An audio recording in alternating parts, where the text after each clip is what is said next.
This here is one of CNC-Motorsports' newest 355 crate motors. We're going to offer this in about 3 different horsepower levels, this being the first one of 315 horsepower.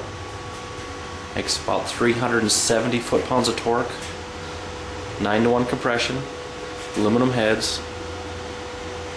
This one's going to come complete with MSD street fire ignition, Edelbrock 600 CFM carburetor, dual plane intake, our custom valve covers, our custom flat tappet hydraulic camshaft.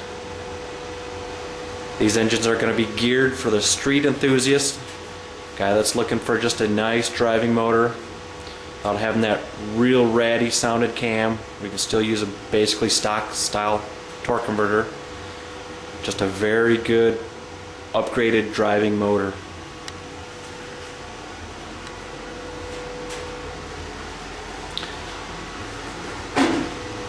Dual plane intake manifold, a little bit of a high rise.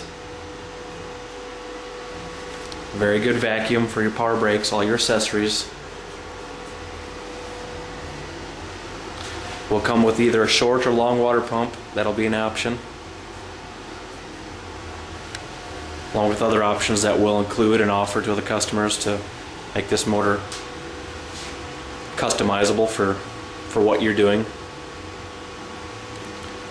We'll make a dyno pull and show you what the results and how it sounds.